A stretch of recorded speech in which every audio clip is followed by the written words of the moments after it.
One of the things about our sexual maturation, we get better and better at sex as we do it. It's very much like cooking or any other skill. The more you practice, the better you do. And the interesting thing about sex as well is that our body, our human operating system, has certain ways that it works. And if you follow the recipes, you have success. Hi, and welcome back to the channel. My name is Sarah Yudkin, and I'm a relationship anxiety coach who's here to help you learn about all things love, relationships, and how to navigate anxiety in your relationships. If relationships are really meaningful to you and you've gotten any value from my videos so far, I'd love to invite you to subscribe to my channel and become a member of the You Love and You Learn community. This goes a long way to supporting me in this channel and makes sure that you don't miss any new videos coming out. And if you enjoy this video, I'd love to hear from you. Drop me a like and a comment so I know what's resonating. Thank you for watching, and let's get into it. Hi, everybody. Excited to bring this episode to you today, and also a little intimidated because it is a topic that was uncomfortable for me to explore so directly, and that is sex and intimacy. And we really get down into the nitty-gritty of it today with our guest, and that is Susan Bratton, who is known as the intimacy expert to millions and is a champion and advocate for all of those people who may desire intimacy and passion in their life. She has created hundreds of techniques that transform having sex into making love and is the world's most well-respected sexual biohacker. Now, as I said, this episode did push me out of my comfort zone, and I was even a little bit intimidated to have this conversation in the first place. But it was a conversation I wanted to have, and it was a conversation that was real and raw and honest. And Susan is not afraid to speak her mind, and she speaks so openly and directly and passionately about helping people connect to more pleasure, and especially the focus on women in heterosexual relationships, though I do think that her work applies to anybody in any relationship. Now, the thing I love most about Susan's story and her message, and something that I've heard her share on other episodes, is that sex and love and opening your heart, these are skills. They're not just things that happen. And she has that message through the whole episode, right from the beginning to the very last question on what she's learned about love. These things are skills, they're practices, and it's not always easy or comfortable to explore our sexuality more. But over time, if we are open to building more sexuality, a more sexual relationship and connection to ourselves, to our partner, it is absolutely possible. And we don't necessarily have to pick the perfect person to do it with. These are skills that can be learned over time. It's not always going to match what we see in the movies and the media. And I believe Susan had said in another episode I heard her on that it wasn't until she was in like her 30s or 40s that her and her husband even began exploring their sexual connection more deeply and intentionally, which gives me a lot of just, I guess, inspiration, because this has been something that very transparently has just been an ebb and a flow between me and Nate in our relationship. Sometimes it's been more exciting, like when we were long distance. Other times it's felt more like, oh, we really should do this more. And I really think there is something in this episode for everybody. So as you listen to this episode, I really hope that you can stay open and just see what you may be able to take from it. Maybe not everything in this episode will apply to you or sound exciting to you, but maybe there is something in here that will really, really resonate and click with you. And before we dive in, I just want to give a warning or a disclaimer. There is definitely some cursing in this episode and definitely some sexual language that happens. So just be mindful of where you tune in and where you listen. All right, let's dive into the episode with Susan. Hi, Susan. Thank you so much for being here. Hi, Sarah. Are you going to serenade me with You Love, You Learn in Alanis Morissette's voice this morning for me? I totally wish I had her voice, but God, me too. I'm still going to be singing that song all day long. well, thank you so much for being here. And I honestly, I was just kind of mentioning this before we pressed record. I'm excited for this because I know I can grow in this area. And Good, I was equally excited and feeling a little vulnerable to talk about this today. So I'm good. ready to dive in. But one thing that I've loved hearing when you talk to other people, I've listened to some of your episodes with others, is that you mentioned that sex hasn't always been something that has just been amazing for you and like it's Right. been something you've had to work at and that Mhm. has felt so reassuring and validating for me to hear seeing that now it's something you teach other people. So clearly it's an area you can grow in. So would you mind sharing a little bit more about like how you used to think and feel about sex as compared to where you're at now? Yeah. And I really appreciate you saying that you feel a little vulnerable because when you're feeling vulnerable, you know you're in the work, and that means the growth. And one of the things about our sexual maturation, we get better and better at sex as we do it. It's very much like cooking or any other skill. The more you practice, the better you do. And the interesting thing about sex as well is that our body, our human operating system, has certain ways that it works. And if you follow the recipes, you have success. The first batch that you cook might not be the prettiest or taste the best, but after you do it a couple of times, you make a delicious meal. And that's very much like sexuality. As you mature, your sex life can keep getting better and better your whole life long. And sex, good sex, hot sex, passionate lovemaking, heart connection, massive orgasmic pleasure are all learned skills that take practice. Loving, learning how to love, learning how to communicate, feeling comfortable with yourself, being able to achieve pleasure states, staying connected, staying out of your head and in your body, staying present. All of these things are mindfulness practices and learning skills. If you feel that sex isn't as great as you expected it to be, I can promise you that just growing into your own maturation, your own sexual maturation, and learning new skills will rapidly accelerate your sexual self-confidence and the pleasure and connection that you get from it. So people kind of think that they have to already know what to do, or like they've seen movies and they think it should be like that or whatever. And it's not that at all. We are not taught what to do. We're taught about procreation. We're taught about staying safe against STIs, preventing contraception, preventing pregnancy, things like that. But we're not taught about lovemaking techniques. And so that's really what I do. I'm like the auntie you wish you had who told you what you're going for, gave you the recipes. I've got the anti-sex recipe book for you. And I think that's very perfect. And we need that. We all need that. So I really struggled with my sexuality in the first parts of my life. In my 20s, I was like, is this all there is? I thought all my friends were having hot sex in high school, and I was a virgin. And then I got into my 20s and I thought, this is not good. Is this all there is? Like I'd get little glimmers, but I'd think to myself, is everybody just bullshitting me about sex? Like, are people really having good sex? How come it's easy for them and hard for me? One of my daughter's girlfriends sat down with me this summer and she said, I think I might be asexual. My friends think it's great, but I don't know. It's just not good for me. Do you think there's something wrong with me?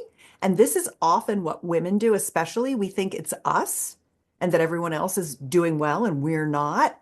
And I Mhm. can assure you that everyone is operating at a kindergarten level, and that's probably all they'll ever achieve. But that if you are wanting more, you are one of those people who cares and wants more, and the path of learning is for you, which is great. So when you're listening to Sarah and I today on the show, you are a person who's willing to fight for your sexuality and wants to learn more. So you're, believe it or not, in a camp of about 15 out of 100 people.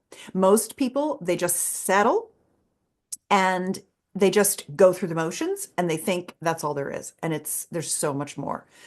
So in my 20s, I didn't do well. I struggled. And I met my husband in my early 30s and I really loved him. And we started out okay. We had a good sex life, but it petered out pretty quickly. And by, almost 12 years into our marriage, I was avoiding him for sex. And I just really wasn't having a good time because I'd never had an orgasm from intercourse. I could barely have an orgasm from my little rabbit vibrators. This was like back in the 90s, Sarah. And our marriage hit the rocks because we were the blind leading the blind in the bedroom. It was good for him. He always had an orgasm, but I didn't, and I felt kind of used.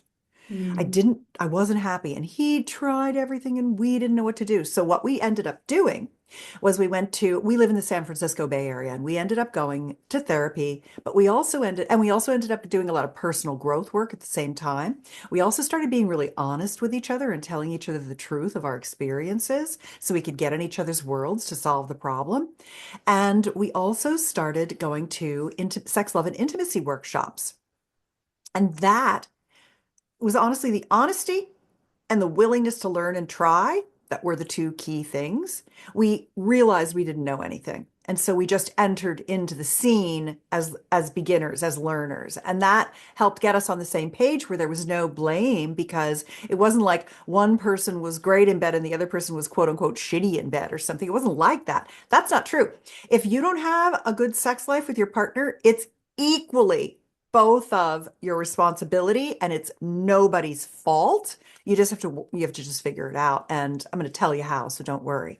So I think that is what drove me into becoming a sexpert, if you will. For 2 decades, I've been writing passionate lovemaking techniques and bedroom communication skills and intimate wellness treatments, therapies, writing about what's working. Because in all honesty, as you age, just as you age and you kind of wrinkle up, your body starts to also not work as well. So men get erectile dysfunction, men and women get loss of sensation, inability to orgasm, women get vaginal laxity, dryness, loss of lubricant. And so if you want to have great sex, great hot sex your whole life long, which is what I'm here for, is to extend your sex span, which extends your health span.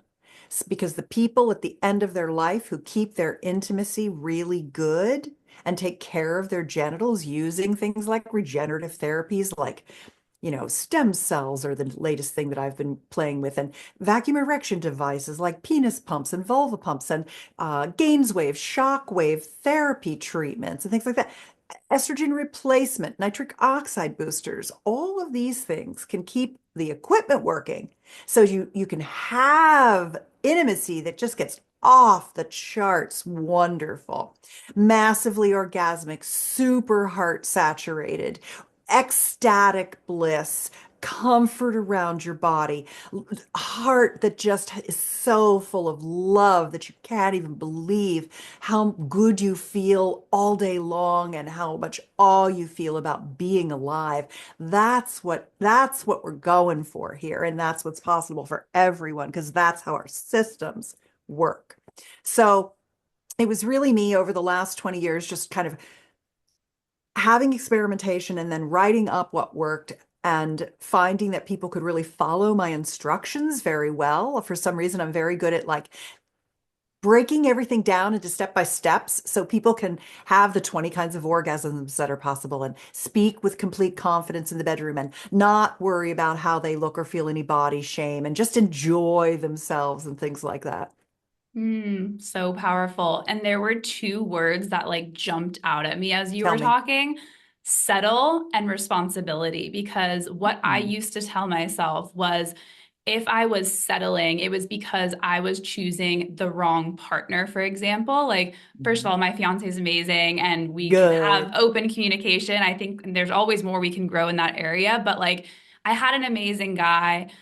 And there are still moments where it's like, okay, well, is the sex passionate enough or could we be doing more? My brain Mhm. used to jump to, well, if I just find a better partner, Mhm. then that will make things better. It's like we almost think we're settling by choosing a person, but that word responsibility you brought in Mhm. right after, I think is the missing link for me and a lot of people, which is like we're settling if we don't take responsibility within our existing relationship to Yeah. grow in that area. Like it's not that you're just settling and you're choosing this bad person necessarily. It's just that there is more potential in ways you can learn to connect with each other, or at least that's how I Mhm. interpreted what you were saying. It's like Yeah. you and your husband had to learn these things too.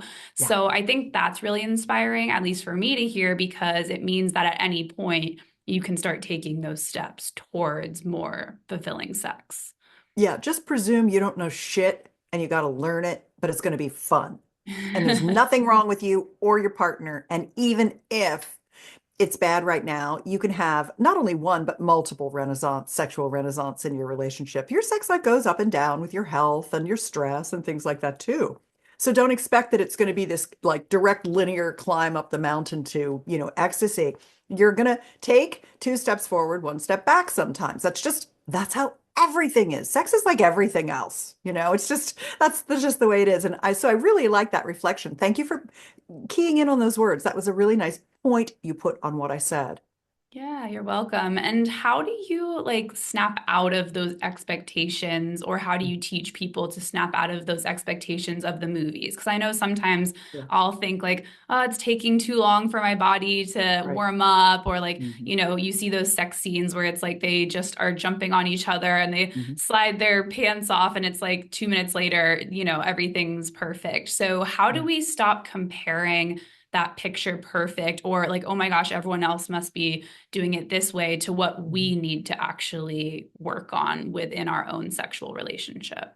Yeah, that is such a huge thing that pisses me off so badly. I can barely watch movies.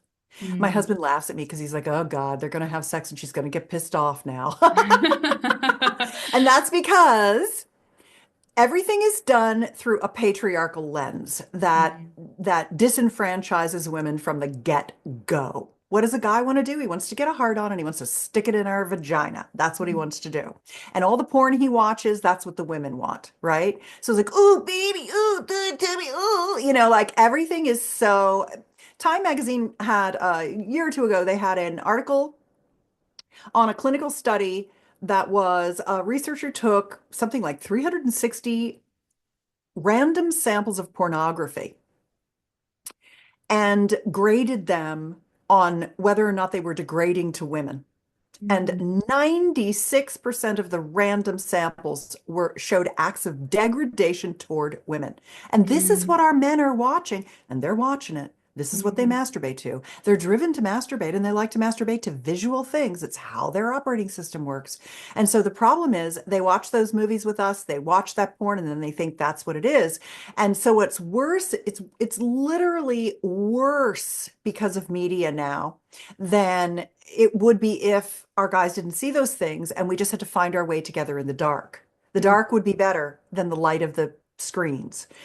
The second thing is that women, especially, as you can see what's happening in our country right now, we have to fight against oppression and repression and the control of our bodies all the damn time, every damn day. 365 days a year, we got to fight against it because generally, and I love men, and I think many men do the very best they can, and they're open to trying things, and they want to be good men, and they want to be good lovers. Men want to pleasure us, but they also grow up in this world of pushing women down, making us subservient, us thinking that, even our parents raise us to be good little girls, to obey, to be people pleasers. And then we see Madison Avenue contributing to all of that, right? All of the Instagram filters, which I'm guilty of. I friggin' use every filter in the book I can to try to Mm. make myself look better too. You have to. It's an arms race around here, you know? And I'm 63, so I don't have the skin of the 23-year-old anymore. And so it's really, really tough for women because we have body shame and estrogen makes us judgy and we Mm. judge ourselves. And then all the things that we see, because they're made for the male gaze and they're made by men, they show how women are just like ready to go, like the whole, Mm. oh my God, he just swept me off my feet. I pulled off my shirt. He pulled down my pants. He plunged into me and I was in ecstasy. And you think, well, what's wrong with me that I'm not in ecstasy? And it's like, girl, well, let's see. It takes you 20 to 30 minutes to get to full arousal. You've got as much erectile tissue in your vulva and vaginal area as, your male-bodied partner does in his penis, but it takes you 20 or 30 minutes to get the blood flow in. It takes him 2 minutes if he didn't already show up in the bedroom with a hard on. So we're not ready. The number one thing guys ask me is, and they always want the single easy answer because this is how their brains work because they are not multitaskers. They just want the one thing to do. They're like, tell me the one perfect sex technique. And I'm like, slow down, turn around, come back and meet us where we are. Stop rushing us. This is even a paradigm of the patriarchal, religiously repressed era, which is, and we're changing this era, Sarah. It's this notion that there's foreplay and sex. And sex means intercourse. And foreplay is just the stuff you do to get there. And so most of the sex, you've probably heard me say this, and thank you for listening to a few of the shows I've been on, but I call that kind of sex grab a boob and stick it in. And in the Mm. movies, they don't even grab your boobs in the movies. In the movies, your bra is still on. And he's like inside you, and you're supposed to be like automatically orgasmic or some malarkey.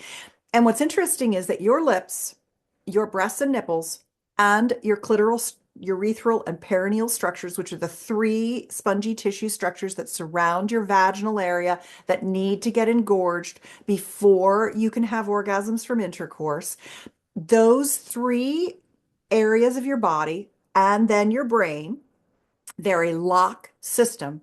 And when you kiss, when you pleasure, when you get your neck kissed, your eyelids kissed, when you get your body touched, when you get your breasts lovingly touched and squeezed, when you get your nipples stimulated, that actually starts the blood flow down to your genital structures so Mm. they can fill with blood, so they can be full, engorged, erect, so they have lots more surface area that when touched and stimulated and penetrated, it sends enough signals to your biggest sex organ, your brain, which processes the pleasure and tells you it feels good. Your brain gets enough stimulation that you start to feel the orgasms. And the problem is that if you are rushed to penetration because your guy's got a hard on and he thinks that's what you're supposed to be doing, then you miss all the stuff you need as a woman to actually have great sex. And because you think that's how it is, because that's all you see, and because that's all he sees, you think there's something wrong with you instead of the whole fucking world. The whole fucking world is wrong. That's the thing. It's a bummer, but that's how the world is. There's so many injustices in the world, and we can fix them by having conversations like this on these beautiful shows like you do, because it is one of the only bastions of real talk where women can come together with their partners and learn what is possible for sexual pleasure. Because I can't advertise, I can't post content on Instagram that teaches these things. There's nowhere I can go except coming on your show. So thank you for your willingness to talk about what is essentially sexual performance anxiety due to, whenever you have fear and anxiety, that is almost always coming from a lack of knowledge. When we don't know how things are going to happen, we get scared. We get anxious. When we don't understand how it all works, we get scared. We get anxious. And that fear comes from a lack of information because the information has been kept from us because it's like it's like that telephone tag thing or like urban legends. When you see the same thing in movies, you see the same cookie cutter stuff. And then we think that's what reality is instead, because there are just like, there's no women running movie studios. There's no women who are showrunners. There's no women who have ever even had these experiences. So it's going to take a long time to change. So having these kinds of conversations should, I would imagine, be very cathartic for your fans and followers, that there's not a darn thing you're doing wrong. There's a lot you can learn, and you are perfect. Your body will work. You are orgasmic. You can achieve these things, and it's literally recipe book stuff.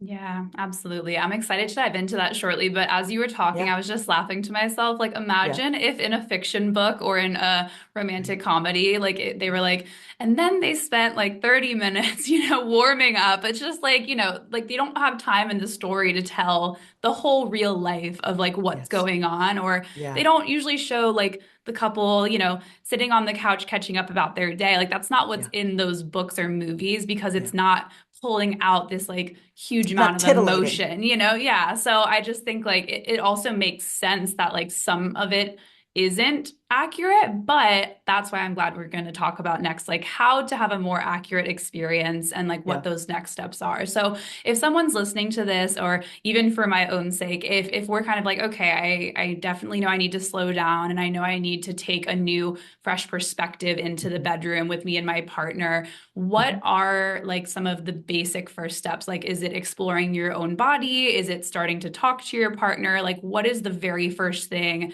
that you recommend someone do? Yeah. Why don't I just tell you how I have sex? Yeah, would It's love it. good. It's what I recommend. Yeah. So the first, if you think about, there's like all the sex techniques in the world, and I could teach you all these different pleasuring techniques, but none of those are any good till you have the foundation. And the foundation is being able to know what you want and ask for it. And that's what women really struggle with because we never see any depictions of anything that we really want. We only see what we don't want. We always see, like, oh God, not this same bullshit again, right? So it's just like maddening. So I have a technique. It's called the Sexual Soulmate Pact, PACT, like an agreement. And it's really easy to download. It's just a PDF. It's at sexualsoulmatepact.com. That teaches you how to know what you want, and what you want changes every single time you make love, and right all through your love making, it changes. And so it helps you understand what you want, and then it helps you communicate it to your partner. And the way the technique works, and because I'm not going to go into all of it, that could take the whole show to explain. When you could read it in like 10 minutes, and you can give a copy partner and say, let's do this. It actually helps your partner take what you're saying without feeling like they're doing something wrong, or they're a victim, or they're not winning, or it hurts their ego, which is what men do. They have this egoic protection of testosterone, which makes them think they're always right, and they're very sure of themselves, and they live in a pecking order, which is a shitty part of our culture around men. Is that for men, they're so competitive that they're either up or down, and they're very binary in the way they look at things. And if their woman gives them feedback, they think they did something wrong, and then they contract, and then the sex is shitty, and they're all pissed off, and then you don't want to talk, they don't want to, you don't want to say anything anymore, and then you're all shut down, and then you can't grow. So the Mhm. Sexual Soulmate Pact shortcuts all that. It's like a ninja move that circumvents all that, leaves it in the dust, and you start to have really good communication. And then you can go from really good communication to adoration, appreciation, bedroom talk, dirty talk, sharing frames, all those kinds of things. Those are kind of the next level of up the ladder of bedroom communication. And those are really good to learn too. This is the kind of stuff I give away in my Better Lover newsletter. It's at betterlover.com. You can sign up. It's 2 days a week. And these are the things I'm always teaching in the newsletter. So I think that's the very first thing. Is let's make the assumption that you're going to learn and create a sexual soulmate pact with your partner, and you can go off and do that on your own. Then the next thing to understand is that sex techniques are also really, really great, and you can keep learning them your whole life long. And I write hundreds and hundreds of them, but that it's actually what you're looking for is not techniques, it's play dates, erotic play dates, things you can learn and how you can grow together in your sex life. So instead of thinking about having sex, grab a boob and stick it in, you start thinking about having erotic play dates and learning skills together. Sometimes it's techniques, sometimes it's orgasmic expansion, sometimes it's fun play, sometimes it's sex positions, sometimes it's new locations, sometimes it's integrating lovemaking toys or objects of desire. There's a lot of different things you can do. And when you shift your mindset from we're going to get better at sex to we're going to have really fun, sensual, pleasurable, orgasmic adventures together, and we're going to Mhm. learn how to do it together, it changes the whole paradigm. So I think that's really important too. And then there are a lot of people who have traumas. All of us do. Honestly, we're all traumatized by our culture around our sexuality. There's no one who's escaped it, honestly, especially women. But some of us have worse traumas than that. Some of us have had sexual abuse, and some of us have had religious repression, and some of us have had slut shaming, and some of us have had inappropriate touch, and some of us have just had really terrible sex our whole lives, and we can't believe that sex could actually be good. I mean, there's a million ways that we could have sexual traumas, and they come to us in a lot of different directions. So it's really important to acknowledge that there are sometimes things that you'll become aware of where you need to have particular workarounds. And one of them for me was that I was abused as a child. And I also had some very, very bad sexual experiences, as many of us have. And one of the coping mechanisms that I continue to use that I need for my body because of the trauma, and I don't feel like I am ruled by my trauma, but I am aware of my traumas so that I can manage to my needs around my traumas. That's what makes me a whole and healed person. You don't have to not have trauma to feel healed about it. That's where I've netted out in at 63.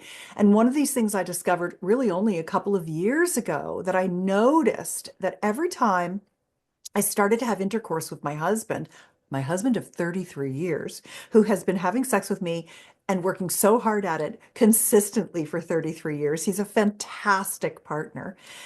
I noticed that the moment that he would penetrate me, I would have this sensation of feeling contracted and my sexual energy would be taken down. And Mm. I knew that was from my sexual assault and rapes as a child. And I said to him, "Hey, I want to change the way we're doing this. I would like to, when we're ready, when we're both agree it's time for intercourse and I'm ready and turned on and I want you inside me, I'm going to be in charge of it. I'm going to," and this was also one of the things that I really practiced cowgirl sex position, woman on top, Mm. because it gives me a lot more control over the penetrative experience so that I'm looking at his face, he's playing with my boobs, he's telling me how hot and gorgeous I am and how much he loves me, and I'm in control of the initial penetration. And then from there, I'm fine. It's that first moment where I Mm. had a lot of trauma. And he's fine with that. He's like, "You can ride my cock all you want, girl. Go ahead, get on daddy. Yeehaw." So you'll need to find your own coping mechanisms for the kinds of trauma that you've had. And the point that I want to leave you with on that is you've got some. What are they? Work with them, honor them, find workarounds, compromises, solutions to it. Figure out what they are. You know, your body, she is always talking to you. You just have to listen to her. And you have to use the lips on your mouth to speak for the lips on your vulva. She's telling you what she wants in every minute. So my sex dates really look like what I need to get turned on. And what I need to get turned on. And I have a fair amount of sex pretty regularly. I enjoy lovemaking. I enjoy leisurely lovemaking with my partner.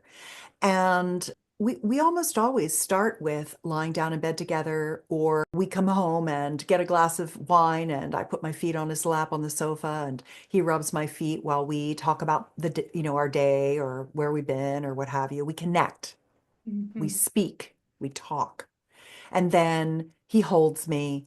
And I really love to be held. We all do because it calms down our nervous system. It helps us get out of our head and into our body.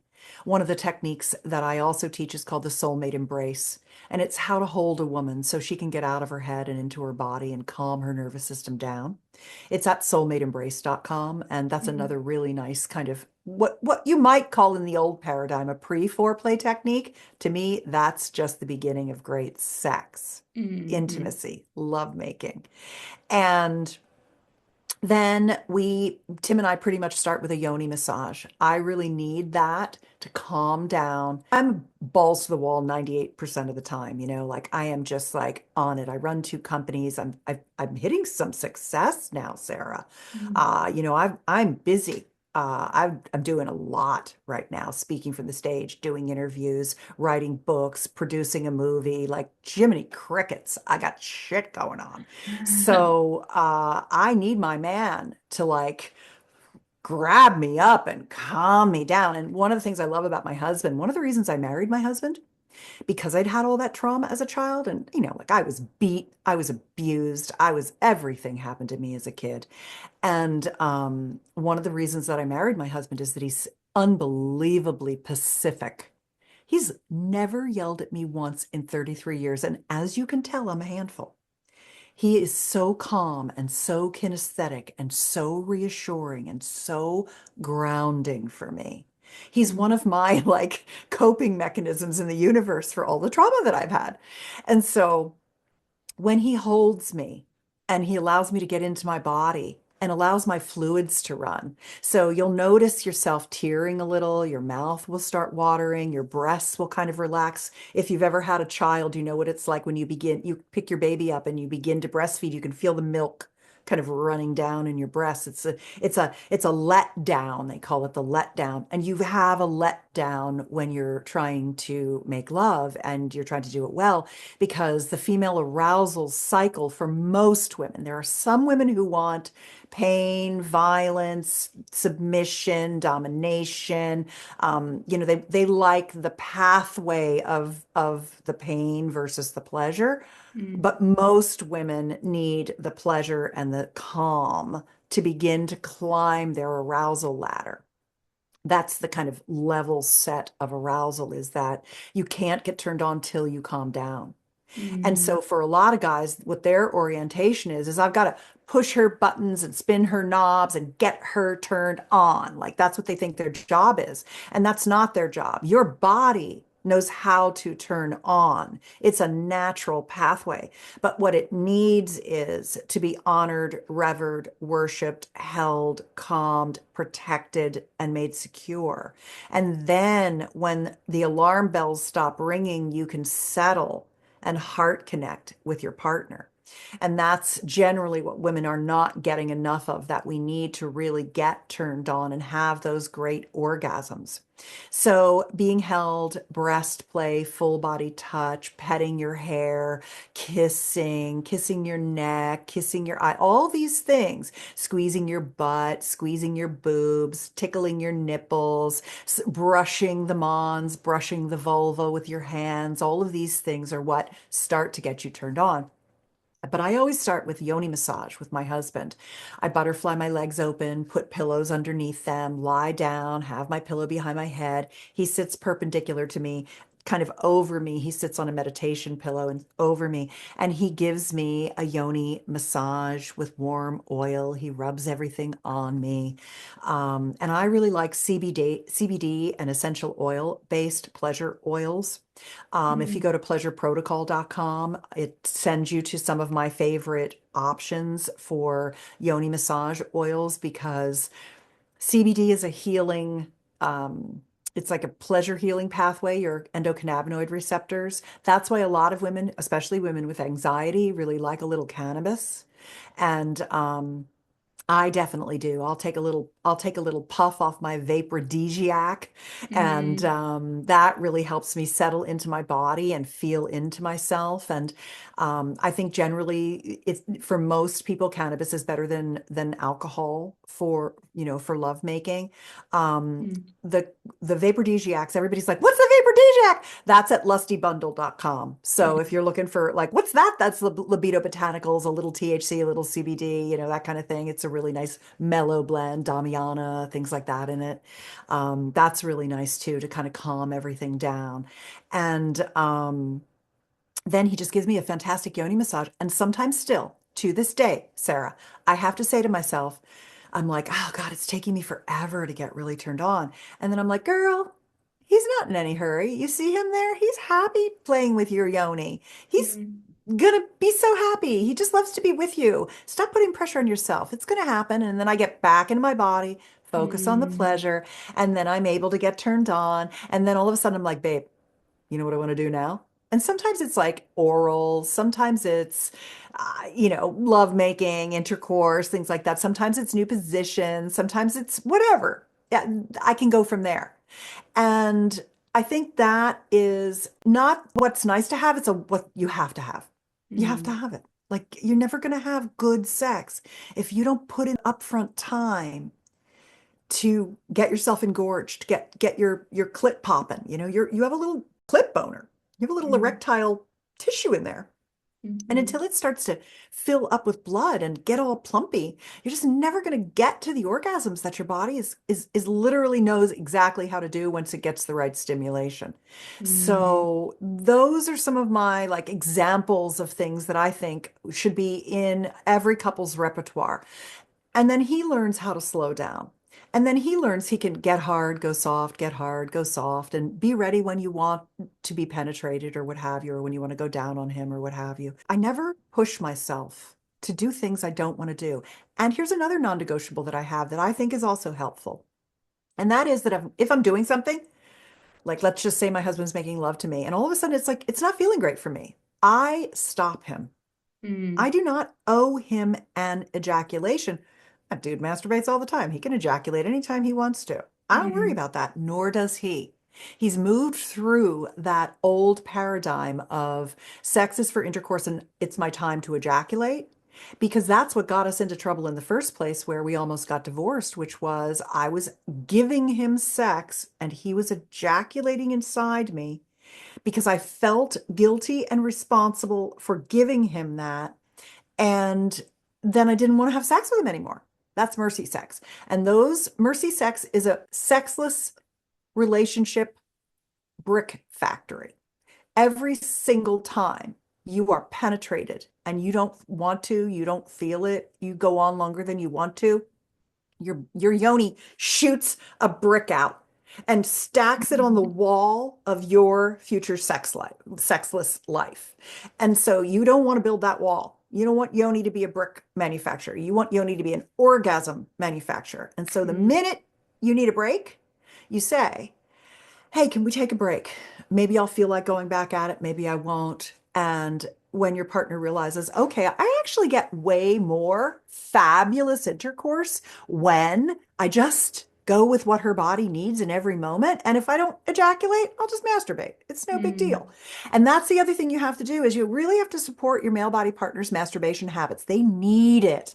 Some more than others, but guys, they got to get the top off that, that that they have. But that is also the that they have for how turned on they are for you. It's good. mm, You want them to have that. You want them to masturbate. You want them to be like, that's testosterone. You want them to have lots of it. You want them to be bodybuilding and doing HIIT and eating vegetables and, crushing it. That's nice. That's mm, masculine and it's wonderful.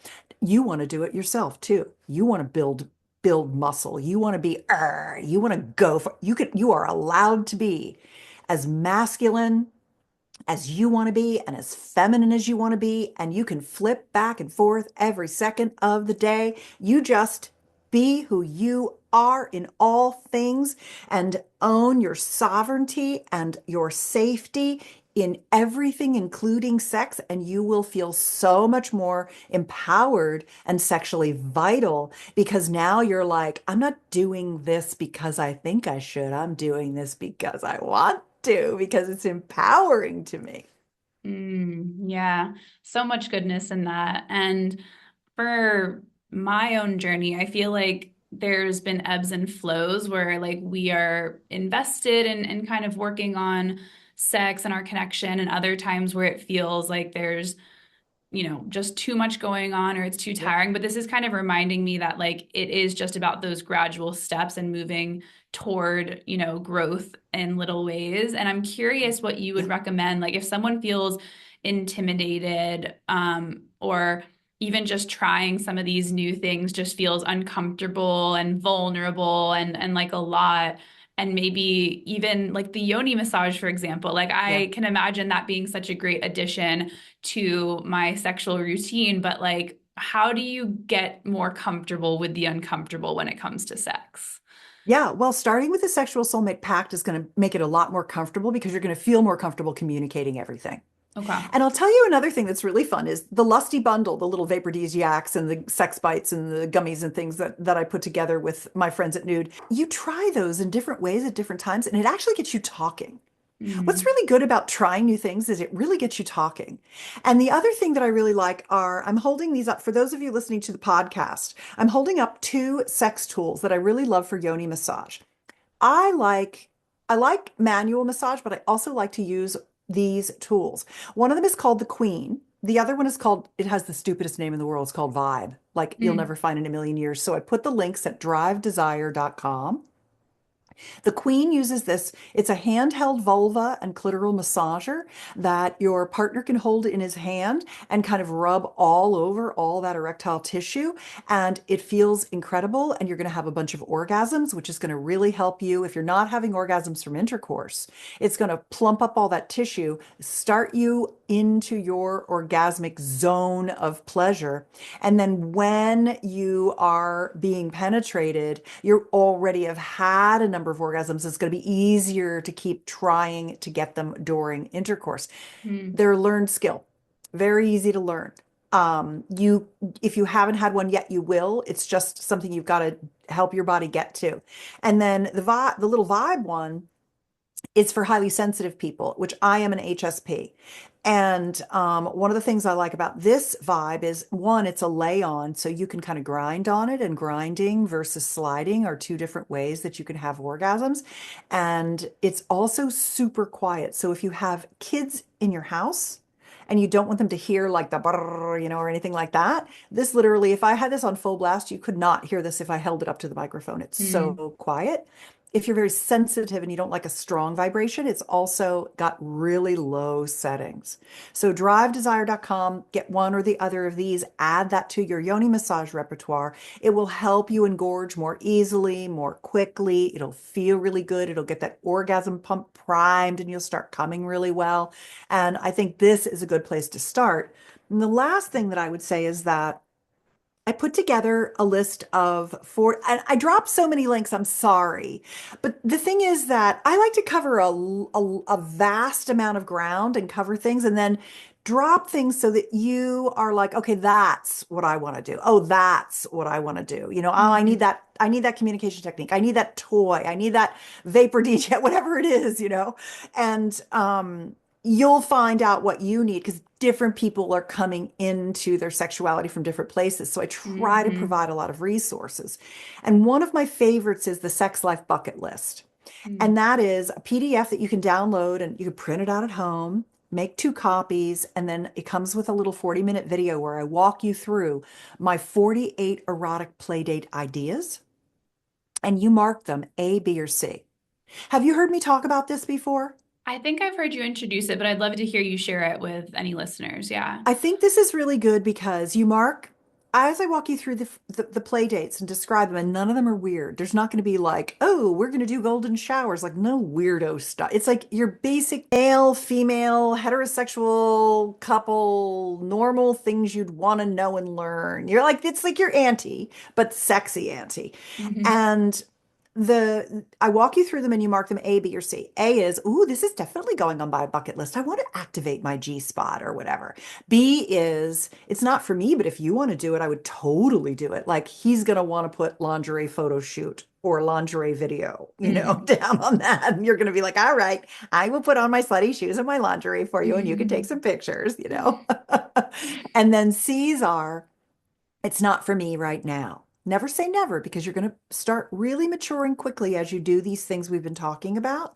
And Mhm. so, what you used to look at and go, oh, I don't know, I'm not sure about that. Now you're going to be like, I'm actually solo pleasuring to fantasies of that.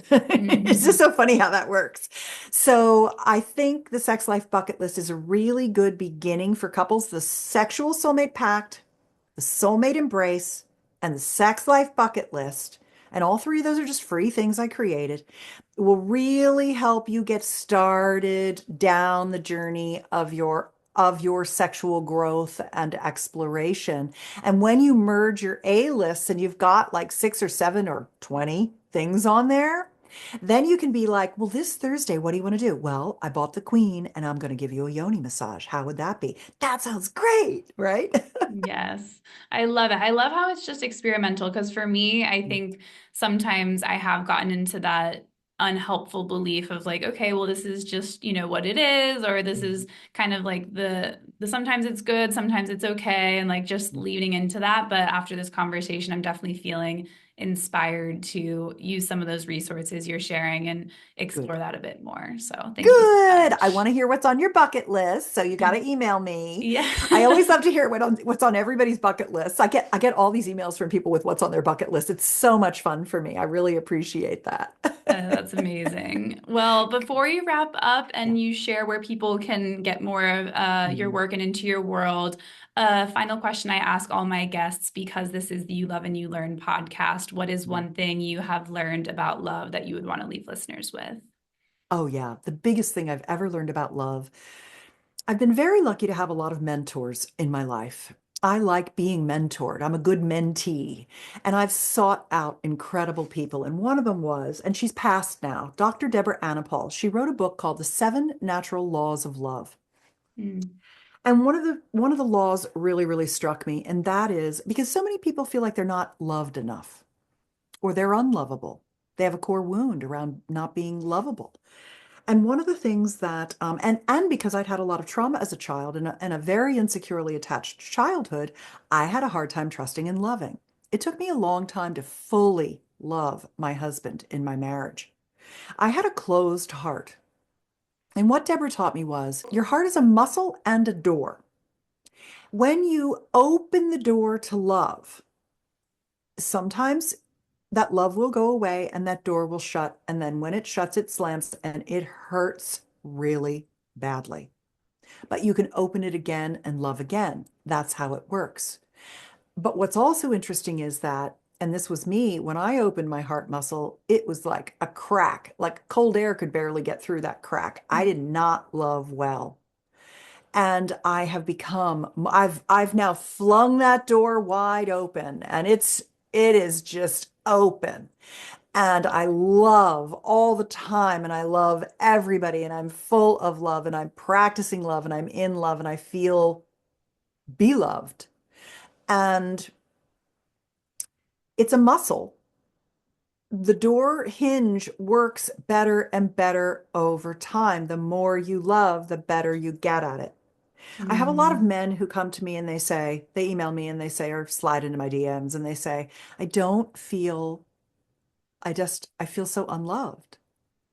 And I say, start loving because you mhm. feel the love even more when you love someone than when you're being loved. It's harder to take in love than it is to give it. You feel it in your body even more when you love. So go do some philanthropy, take care of some people, love some people. Love the woman in the checkout line that is your cashier. Love the person you talk to on the phone. Love people. And the more you love, more love will come back to you. So love is a practice like anything else. Yeah. Sex is a practice, love is a practice. Full Life circle. is a practice. Yes, absolutely. Well, thank you so much. And can you share where people can stay Sure. connected with your work? Obviously, I will link it as well in our show notes too. Yeah. Yeah. BetterLover.com has hundreds of free videos on it, like a yoni massage video, which might be good for you guys. And then I'm on Instagram. It's my name. You have to smush it all together. Susan Bratton, SusanBratton, Susan Bratton. Follow me there. There's a lot of good posts there too. I have a social media team that takes my content and pushes it out to Instagram. And so that's a nice place to get little snacks, little Susie snacks. Beautiful. Well, thank you so much. And it was great to chat with you. And I know I'm feeling inspired for Good. more sex and intimacy, which is the goal. Yay! Thank you, Susan. All right. Thanks everyone for listening, and we'll see you in the next episode.